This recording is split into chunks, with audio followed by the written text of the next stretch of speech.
Let's talk about some more of the elements of the How to Do This show. What was the Peanut Gallery? Well, the Peanut Gallery was the area in which the kids were seated, and as I understand it, as I know, in long earlier days, the Peanut Gallery was the farthest seating area in an arena where there were boxing matches.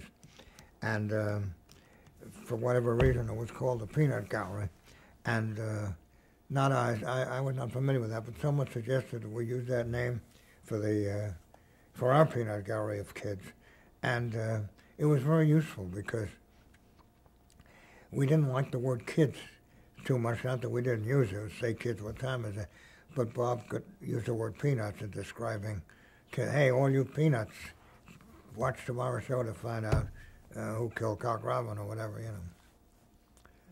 Did you get a lot of requests from people that knew that you were part of the show to have their kids in the gallery? Well, let me put it this way. The demand for tickets was so great, this is a hoary old story, but it's true, that we got requests from pregnant mothers asking to be on a waiting list so that by the time their kid was 3 or 4, they'd be ready. Their name would be ready for eligibility for a ticket. I'd got a lot of requests from friends for tickets. Each person that was closely involved with the making of the show had an allotment, a daily allotment. I think I had 4. And by the time that was established and the sponsors and their ad agencies got their tickets, writing in was a hoax, was a fraud. Tickets went out, but so scantily and so late. It's a long wait. We only held 40 kids a day. Might interest you, when the show was on the air, I used to write the script at home. We haven't gotten how many scripts I wrote yet, but it was 5 a day, 15 pages a day. And when I got through, all I wanted to do was jump in a lake. Instead, I went down to the viewing room that the parents went to in the 9th floor of our building. The show was on the 3rd floor, and sat anonymously in their midst to watch the show. Because once I got through writing, I came downtown with the new script, which was for 3 days later maybe, and I got so much wonderful steering. I think it was a huge portion of my good luck and success writing the show, because before it started, they'd come earlier. Before I'd hear one parent say, Dilly Dally is my son's favorite character, and my daughter was so excited to find out what the mystery of the 5 L's, letter L, is, and I could tell. And as a result of that, and the kids' reaction in the Peanut Gallery, I was at complete liberty to kill a storyline in 2 days if it didn't seem to catch on, or run it for a month if it did. And that was one of my secrets of steering myself. I was allowed to run the writing on the theory that since I hadn't fully grown up, my instincts would probably be better than the other people involved, and the law of averages would work out better if they left me alone, and they seldom edited or changed anything. Did you ever have to pass I never regarded this as self-flattery, but it's the fact that I had not really fully grown up. I felt like a kid. Did I ever win? Did you ever have to, if you thought of a storyline, did you have to pass it by anybody, or could you just write it and then that was That's what I just said. They left it up to me. Once in a while there'd be something they thought was overdone or underdone, and juice it up or whatever. But the business of deciding what the storyline would be, I didn't discuss it with anybody except my mother or dad, maybe. No, I had free license as far as that goes. After 7 years, I began to get tired, and that was as much the cast's fault as mine, because they became blasé, and lost my juicy feeling for writing the show, and faltered a bit, and they made a lot of changes, and it was time to go. Early on in the pre-Clarabelle... I should tell you, I was replaced by the 2 guys who wrote How to Succeed in Business Without Really Trying, the Broadway musical. In the early pre-Clarabelle days, what did the show focus on? In the pre-which date? Before Clarabelle got on, what was... Clarabelle was on right away. Clarabelle started around the 3rd or 4th show. How did that come about? Why was this? Very simply, there was a page on the fourth floor where Bob's office was, named Bob Kean, who was headed for the law and making some bucks. And Bob needed, Bob Smith needed some assistance on the set. You got to remember, these first shows, the hour shows, that didn't even have the Howdy Puppet yet, were hit and miss. And Bob would need a prop handed to him, and this Bobby Kean in street clothes would walk in with a prop and hand it to him. Warren Wade, who was the head of NBC production, said, "What is going on there? Who is this thing walking in there with props? Put a costume on him or something." And that's how Clarabelle started. Kean forgot about his Marine background and his law future, became Clarabelle, became Captain Kangaroo, and that probably tortured Bob Smith more than anything else that happened in Smith's life. In what way? Because Clarabelle was a silent clown whom Bob thought was, Kean, incapable of doing anything excepting what I gave him to do, honk a horn and squirt a seltzer bottle. And when he left the show, which was because he insisted on more money and was not given it, and went over to CBS and became Captain Kangaroo, which has been, along with Sesame Street and our show, I guess, the three most successful ever, and more than ours. Bob just died that clown, unquote, became more popular than we were. Did you name him Clarabelle? Was that yours? Yeah. I remembered the name Clarabelle Cow from early Disney cartoons, Mickey Mouse cartoons, and for no reason that I could explain, I wanted him to be Clarabelle, even though it was a he. I'm sure you'd like to know how I answered the question later years of why I named him Clarabelle, and the answer was his folks were expecting a girl and had monogrammed things with the name Clarabelle on it before he was born, and when she was born and it was a him, he was still Clarabelle. No, he never spoke. Was that something that Right. you did? Oh, and the last show, the successor Clarabelle, Lou Anderson, said, "Goodbye, kids," which I didn't see, which I thought was wrong, but it's been good for stories. You thought it was wrong? Yeah, sure. Yeah, sure it's wrong.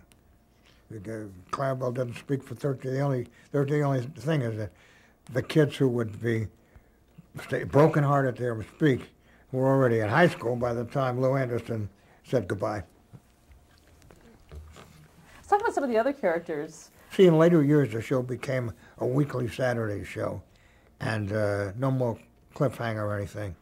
So it's a completely different feel, and the Clarabelle spoke them. What was what? I'm sorry? I'm going to ask you about some of the other characters as well. Well, how about Inspector John Day? well, as the show grew and the sponsors came on, the budget grew, and I was able to create more characters so that puppets could be made, and puppeteers or actors hired, and so forth. The first character after Clarabelle was Mr. Bluster, who was an 83, remained 83 like Peter Pan, an 83-year-old cranky old man who was terribly jealous of Howdy Doody, was always trying to somehow grab Howdy Doody Circus, and then he had a sidekick who was a whimpering little yes man named Dilly Dally. And I should inject here that for all I've said before about how the show grew, the real crystallization was when the idea occurred to me to run Howdy for president. Quote, of the kids of the United States, under 21, you had to be under 21 to vote. We created ballots, with a ballot on the end of each Wonder Bread loaf, each loaf of Wonder Bread. You know, the seal that you take off, and there were seals in those days. And you voted for him, and you ran against Mr. X. It got us a huge column in the New York Times that this was teaching kids something that would benefit them in the future to know the concept of presidency. And it caught on. Roger ordered a trial number of buttons that we offered, you know, Howdy for president, and the response was gigantic. If he ordered 20,000 buttons, there were 120,000 requests, so we ordered more buttons. And Howdy Doody for president ran for 9 months in 1948, again in 1952, and again in 1956, parallel with the others. It was in Time magazine and whatnot, that Howdy got more votes than Henry Wallace in, I think, the Truman-Dewey election. Wallace ran too. Now, wasn't one of those elections, too, used to unveil the new Howdy Doody? Wasn't there a... How did he get unveiled? Yeah, wasn't there a storyline that was... Storyline was that Mr. X running against him didn't know what he looked like because he would not appear on the show. He just phoned in messages in a booming echo chamber, and his prescription for the kids was no more ice cream, school 7 days a week, no summer camp, everything the opposite. It was ridiculous, you know, but things 3 and 4 year olds was our median age. And Howdy said, I don't even know what he looks like, and I'm not too pretty. He's back in the drawer now from the departed Frank Barris puppet. And so we said he had to go to Oregon where there was a facial surgery. And eventually came back all bandaged up. We unbandaged him on the show, and it was the Howdy Doody with all the freckles and everything that you know today. And this was supposed to be good looking. Of course, he looked stupid, but looked just like Alfred Newman in the Mad magazine and TV. So that's how that puppet came about. We needed the time for the puppet to be designed and made. And this president thing came on fast because the show started in December 47. The first campaign for president with Howdy started in March or April of 48. So we had to play for time. Now, explain how you wrote the character of Howdy Doody. What were his personality traits? Bland. He was a nice little boy, and just like so many shows, the stooges around the comedian make the comedian funny. Jack Benny was funny, of course, but he had Mr. Kitzel, he had Don Wilson, announcer, Phil Harris, the band leader was always drunk, and so forth. And Howdy was just a focal point. He had really no personality except a goody-goody. A lot of people hated his guts if he had any. Mr. Bluster was a terrific opposite. Mr. Bluster was the campaign manager for Mr. X. And further with the characters, when Bluster came in, he was operated by an actor named Dayton Allen. Dayton Allen, who unfortunately passed away last year, was one of the funniest people that ever walked on the earth. He couldn't say anything that wasn't funny, and he could barely say anything that wasn't filthy. If you want me to pursue this point, I will at this point. We had what was called an open studio. Some studios' doors are kept locked during rehearsal and show. Ours was never locked. Being a tenderfoot, I was always afraid there might be a Time magazine reporter in the back of the studio, because who the heck would know what he looked like? Because Dayton was uncontrollable. He would cause the puppets he would manipulate the puppets in a sexual maneuver, sexual positions, and double entendres, never real bad, but double entendres. And he was uncontrollable. Bob, who should have held reins on him, couldn't help but get hysterical because he was that funny. I'll tell you a true story about Dayton that was off the show that is probably one of the funniest lines I'll ever hear in my life. He was out with a date, a girl named Elvira, and this kind of thing is exactly what he did in the studio. One night they were driving in Westchester and they pulled up at a siding somewhere and started to do exactly what you're thinking of. A cop came by and knocked on the window. Dayton lowered it. And the cop said, let me see your license. Dayton said, you need a license to do this? That was Dayton. That fast thinking and always on the tawdry side. Well, he scared the hell out of me in the studio because you never knew what he was going to come up with, but it never got worse than double entendres in rehearsal. He never pulled anything on the air, but broke everyone up in rehearsal. We never get finished sometimes. Was there ever anyone that walked into the rehearsal that really shouldn't have seen that kind of Not thing? that we ever knew. No problem came from it, excepting I palpitated, because it just takes one. episode like that to ruin a property. You forget newspapers, you know. The Dayton operator, Mr. Bluster, had never operated puppets, but he was fabulous. He made a puppet, a very well-made puppet, real as could be, a fabulous voice. It turned out to have many more. Dayton ended up doing at least 5 puppet voices and 6 or 7 live characters. He was the heart of the show, not to demean Bob's contribution, but when I said before, Roger, Eddie, and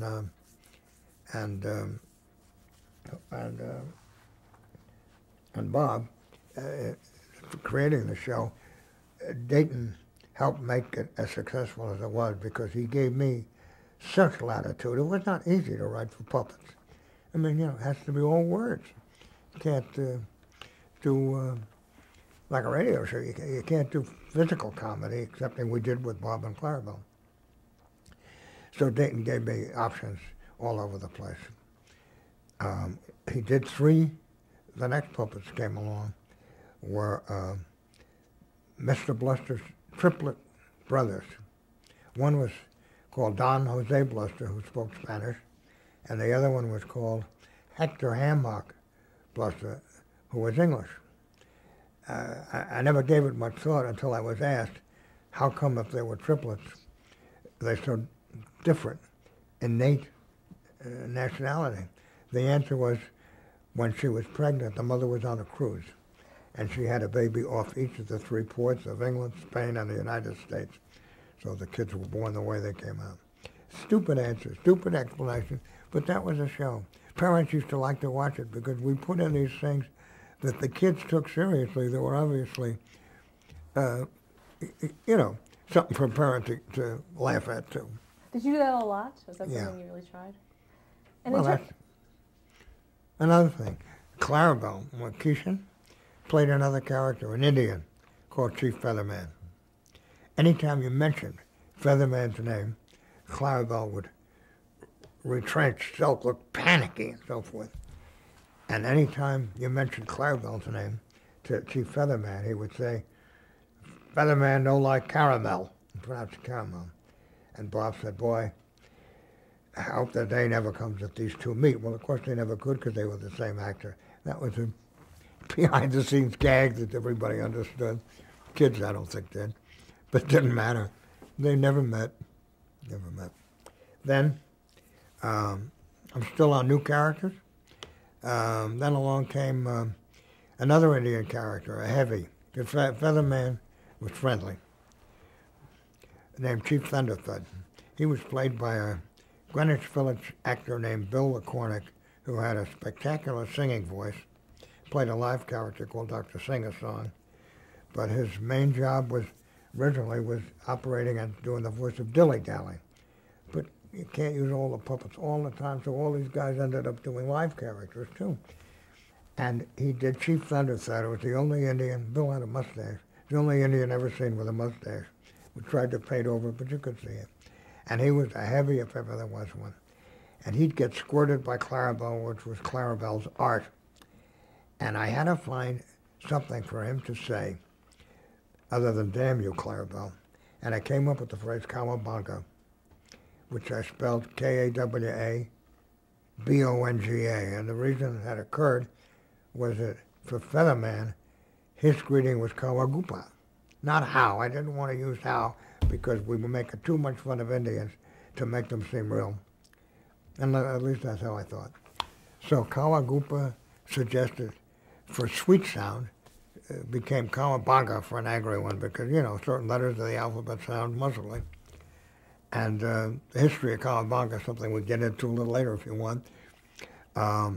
Princess Summerfall Winter Spring was there because Marty Stone and his Money Mad brother wanted a female on the show so they could sell female dolls.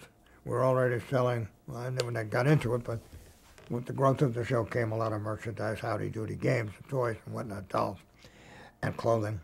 And Marty said, my God, with all the girls in the audience, little girls in the audience, we got to have a female character. So I had a thing for Indians, I guess, from having been to camp so much. So we hired a girl named Judy Tyler, who was excellent. And she, first it was a puppet that didn't work, so we hired her and the puppet became real. And I named her Princess Summer, Fall, Winter, Spring. Princess is the seasons, and oddly enough, the names are in the correct order. And don't ask me what made me think of that, but I used to think of funny names or offbeat names. And she sang incredibly. When she left the show, she got the lead in a Richard Rodgers musical called Pipe Dream, and then went to California and co-starred with Elvis Presley in a movie called Jailhouse Rock. Got married, and on the way back from California was killed in a car accident. When you probably heard the story, when she was still in her lower middle 20s. Great talent, could have been, and is beautiful, good actress, fantastic singer. And we then hired another girl to become Princess Summer, Fall, Winter, Spring when she left, who was cute but not great. And merchandising of the princess as Judy performed it never did peak very much. Now, were you there for her audition for Judy Tyler? Did you? Called what? Were you there for her audition, for Judy Tyler's audition? Oh, yeah. 1 second, she was it. We thought she had more than talent than Judy Garland, than anyone since Judy Garland. She did, too. She kind of fooled us a little. She said she was younger than she was, and that she was single, and it turned out she was a little older. She was married, and she came to the audition wearing, I don't know, ropes or elastic or Velcro or something to hold her ample chest in so that it wouldn't look like she was what she was. And on the show, she had a costume that also kept her attributes a secret. We didn't mention Flubadub and that creation. Oh, right, I left that out. Flubadub came in there somewhere in the middle, another character of Dayton's. And once again, the business end put in its ugly hand. The reason there was Flubadub was created was that Marty wanted an animal to merchandise. Well, there's nothing wrong with that. You go to the store today, just a few teddy bears and puppy dogs, cats, dolls. So we went nuts. We used to have these meetings, and if I may say so, I always was the one that came up with the answer because I was the only one that thought young enough. What animal should it be? Well, it couldn't be a bear because there were so many on market. So Edward says, how about making it 8 or 9 animals in one? And that's what we did. It had all these different animal parts: a duck's beak, giraffe's neck, fox tail coming out of his head, a pigtail coming out of his back, dachshunds, seal's flippers, a dachshund's torso, and whiskers of a cat. And where did I get the name Flubadub? Something we didn't talk about. I made up a lot of crazy inventions for the show, gadgets. One of them, again, came from necessity. All these things came from necessity rather from profound planning. Bob would have, in the storyline, Howdy would want something that she'd have to produce, maybe a bag of marbles. Well, you know, it sounds Clarabelle out every time. So we had a flapdoodle. You spoke to it and said, I'd like some marbles, please. Cranking noises, and the flap would open and marbles would pour out. And one day, I made up the word flapdoodle because everything we did, a lot of things we did had a doodle name ending it because of Howdy Doody.